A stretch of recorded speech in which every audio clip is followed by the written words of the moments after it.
I'm Stacey Zelli, Meat Science Extension Specialist here at Purdue University, and welcome again to the Meat Minute. In this video, we're going to talk about pork quality and selecting for pork quality. When you go to the grocery store, there's really two major attributes you should be looking at whenever you're trying to pick out your pork chops or roasts, and that's going to be our color and marbling. When it comes to color, we actually want to have a reddish pink color or lean. A darker lean is actually a nicer thing. If you look at my two examples that we've got here in this major muscle here, notice how light it is in color. Now, don't get me wrong, I realize that we've got a dark one here, but this is fairly light in color. Compared to these two chops that I've got here, where again, I have a nice reddish pink color of lean. It's a little darker, a little richer in color. When they're darker in color, that actually means that the water and the proteins within our product are playing nice. There's more moisture in that product, so that means that's going to relate to more juiciness later on when we go to cook it. So having a nice color is not only important from a visual standpoint, but it's also important from a, again, end product palatability standpoint too.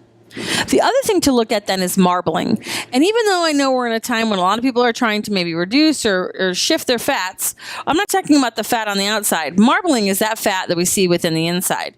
Having more flecks of fat within our loin chops or roasts or things like that are again going to translate to more flavor later on.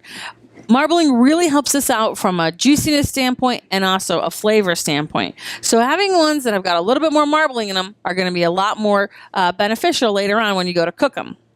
Now, when it comes to cooking pork chops, if you get ones that are not enhanced, and you'll be able to see it on the label, it'll say whether or not it's been enhanced, and it's not common practice to go ahead and enhance some of our pork loins. Maybe sometimes with a marinade, or you'll just see it says it's enhanced with a brine. If it's enhanced, basically you have to treat it like a ground product. So you need to make sure that you get it cooked to 160 to 165 degrees Fahrenheit with that internal temperature. And again, I want to make sure you go back and double check our meat thermometer video to remember how to use those. If it's not enhanced, which these are not, these are plain pork chops that have no enhancement whatsoever, you can cook them to a lower degree of doneness. We recommend cooking pork to 145 degrees Fahrenheit and then allow it to have a 3 to 5 minute rest once you remove it from the grill. This will generally relate to more of like a medium degree of doneness, which can sometimes be off-putting to some people because they think, it's not cooked enough, but it's perfectly safe.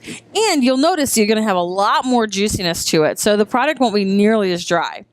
So I always recommend making sure you use a meat thermometer whenever you're using anything, but particularly when it comes to pork.